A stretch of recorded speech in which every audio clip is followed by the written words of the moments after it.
Hey, what's up guys? Nate here, and today I want to go through my top 5 cards or groups of cards that we are going to see in Shining Fates. This set is coming out this Thursday, just a couple days away now. Hopefully you guys can get some. I pre-ordered some that I'm hoping to get. Also, on that note, I hit 3,000 followers on Instagram. I'm going to do a giveaway for a Shining Fates ETB. So if you're not subscribed, subscribe, and there will be a video in the very near future once I actually have the boxes about the Shining Fates giveaway. And it's just going to be a thank you. It's just going to be a straight up giveaway, nothing too crazy.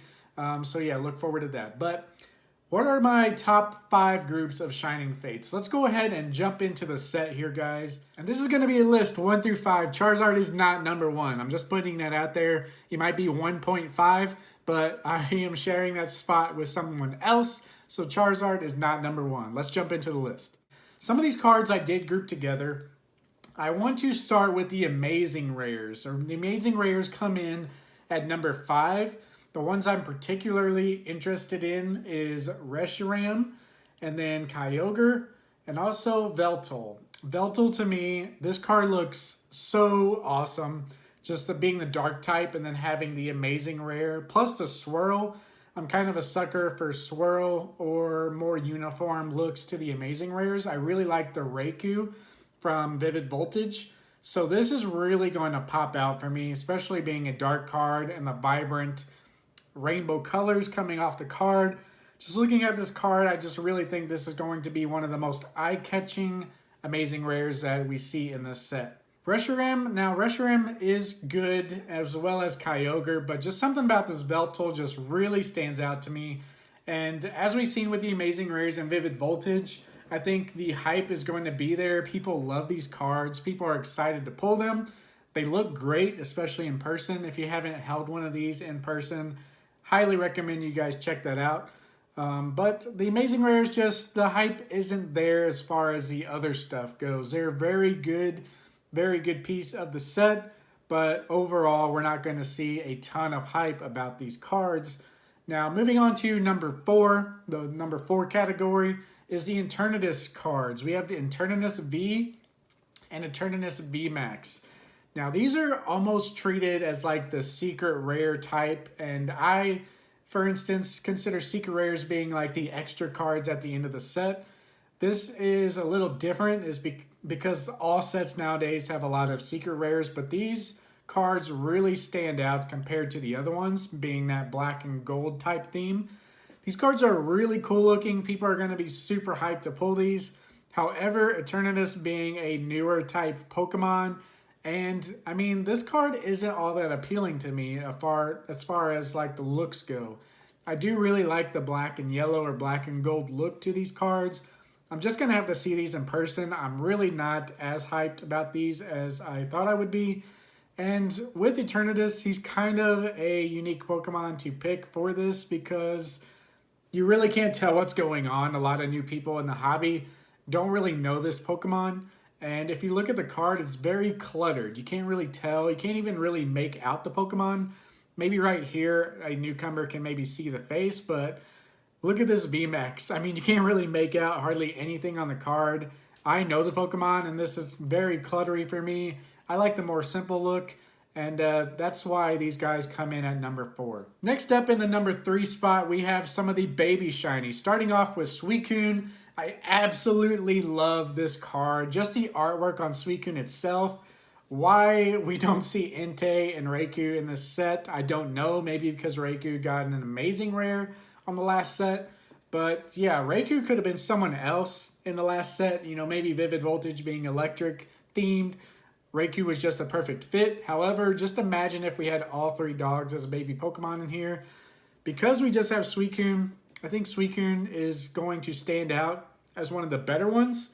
But a lot of people have this mentality they don't want to collect or have like a random Suicune card unless it's accompanied with the other ones, if that makes sense. That's kind of how I think. I'm kind of a completionist and I like to have things as a whole, but I might consider picking up this card. This card is very cool. Some other of the baby shinies that I had in mind that might be very popular is the Galarian Ponyta. This is one of the favorites of the new Pokemon. Everyone loves this card. It is one of the My Little Pony-esque cards and probably one of the cutest of the newer Pokemon that we've seen in a long time. And of course, with Galarian Ponyta comes Galarian Rapidash, the older sister of the My Little Pony. So these guys are both going to be very popular. And of course, one of the newer Pokemon that is ever so popular is Dragapult. A lot of people like this and consider this the Dragonite of the set. A lot of people like this Pokemon more than Dragonite. So as far as the new Pokemon go, this is probably one of the better baby shinies to pull from the set. Now, the other ones are mostly just because nostalgia, but this guy is loved by many. I actually like the look of it, and I don't really care for a lot of the new Pokemon. So yeah, that's just what I'm going to go with. These 4 cards, the Ponyta, the Rapidash, the Dragapult, and of course the Suicune, those are going to be the biggest baby shinies in my opinion. What do you guys think? Is there any more that you're excited about? There's plenty of good ones out there. I love the Sobble. In fact, we actually have the Sobble down here. Sobble's one of my favorite, like, newer type Pokemon of the newer set. Probably my favorite starter. Grookey's good too, but yeah, these cards are just going to be awesome. There's going to be, of course, a lot of hype around these in general, but those are just kind of my quick take on what the most popular ones are. So Suicune, I just love the art. I wish we would have saw Entei and Raikou as well, but we can't have everything. Moving on into the next category. This is category number 2. This is the VMAX cards. Now we have Ditto VMAX. Once again, as I was saying with Eternatus, I like the idea of a full art, but I don't like all the clutter. Now, Ditto is kind of cluttered in itself, but because of the Pokemon is so front and center and takes up so much of the card, you're really kind of limited on the craziness, and if that makes sense. I really love this card. This is going to be a super awesome chase card. And with that Ditto, we have the Ditto V, which is also a shiny. They went ahead and made Ditto a V card, and it is just such a cool shiny Pokemon card. There's a lot of Ditto collectors out there, especially being a Gen 1 Pokemon. And we can't mention those other two without the VMAX Shiny. This is going to be very, very popular. Probably my favorite card in the entire set. So that's saying something. And if you look at the difference between the VMAX, this also looks way too cluttery. I can't even talk right now. But the shiny version just really brings it down to a more simple level. And that's what I like more. It's the shiny version and the VMAX. This card is one of my favorite cards of the entire set, hands down. Continuing with that theme and sharing the number 2 spot is the Lapras V and the Lapras VMAX. Once again, really simple look. Shiny Pokemon, Gen 1 Pokemon. This card is going to be really hype. As well as a VMAX. These guys, just in Gen 1, Ditto and Lapras, they're in another league of their own compared to the rest of the set. These guys are just going to be super popular. That's why they take up number 2 in my countdown. So just kind of keep an eye out for those VMAX cards, those shiny cards. The set's going to be great as a whole, but those two take number 2. Now, there's only one spot left, and we haven't talked about the Charizard. However, Charizard is not my number 1. I wanted to make a point not to make Charizard number 1 because I think the hype is just insane. Obviously, this card is going to do well. It's going to take spot number 1.5 on my list. So, kind of cheating in a way, but I didn't want to give Charizard the number 1 spot. Everyone's going to want this card. This is obviously the card that you want to pull more than anything else. But as far as value, this card is going to be super valued from the get-go. Of course, you're going to get lucky if you pull it. These other cards I mentioned, though, I think they're going to be kind of sleeper cards. Cards you might get and might not realize that they're worth something, and they might be worth more in the future, if that kind of makes sense. All these cards are going to be priced to the market today. They're all going to be extremely valuable. We will see them kind of dip down as more of the versions are available, as more cards come into the market. However, all those other cards, I feel like they have a good chance of growing in the future. That's why I kind of wanted to make this list. Now, with this Charizard, that's why I didn't have him at the number 1 spot.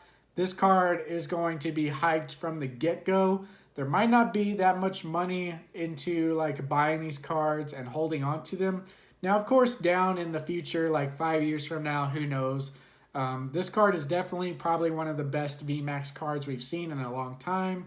The artwork is great. Everyone loved the Champions Path version and the other one. But this one being shiny, this one is just going to be crazy. We are probably going to see graded copies of this reach into the $1,000 range easily. So just kind of keep that in mind. Definitely probably number one as far as the card you want to pull and gradability and value-wise. But all those factors are already factored in, as well as like, you know, the hype value. These other cards have plenty more room to grow, whereas Charizard itself does have room to grow, but a lot of that is factored into the price already, and it's going to be hot out the get-go. So if Charizard is number 1.5, what comes in at number 1? We have some full art trainers. Now, this isn't like waifu material, okay, guys, but we're talking about PokeKid. A lot of the theme around the full art trainers, we see not only people going after the waifu, but we see a lot of people going over the cuteness factor or the collectability factor. You know, going back to Gen 1, we do see a lot of people collect like Giovanni and stuff like that. Full art that brings nostalgia. This PokeKid card alone, just being in the Eevee costume, the cuteness factor is through the roof. And this card is going to be so popular. And we have an Eevee set coming this year. So we have Eevee in this set. We've had Eevee in Hidden Fates. We have this Eevee themed card. This PokeKid is just as cute as can be. We have Eevee being as cute as can be. And generally, full art trainers are just a good way to go. People love collecting them, and this card is going to be great. Another card that I wanted to share the number 1 spot, definitely fits in the waifu category. That is Skyla full art. Everyone's going to be chasing this card. This card has a lot of room to grow. I feel like a lot of people kind of think the waifu hype is kind of dying down, but this card in particular is going to be great. Both of these cards, I mean, they're going to be so cool to have in any collection. Just look at this one, how cute it is. And Skyla just being that, you know, chase card of the full art trainer that everyone's looking for and everyone's waifuing over. Some of these other full arts, the reason those two stand out alone is because a lot of these other ones aren't really that great. I mean, Gym Trainer is kind of a cool one, but we have Bird Keeper, Ball Guy. I mean, I could go on for days about this Ball Guy and how dumb he looks. Anyway, we have Careless, maybe, you know, she's doing all right. She's just kind of a full art trainer, just part of the story, really cool. But I really think PokeKid and, of course, Skyla is just going to take the cake. These cards are just really nice and really going to be good in any collection. So that's why they take number 1 for me. And let me know what you guys think. Do you guys agree with my list? This is just kind of like a ramble. Do you guys like this type of video? I might do more of these in the future, on future sets, kind of what I'm excited for, what I see potential in the set. But yeah, let me know your guys' thoughts, and we'll see you in the next one, guys. Peace.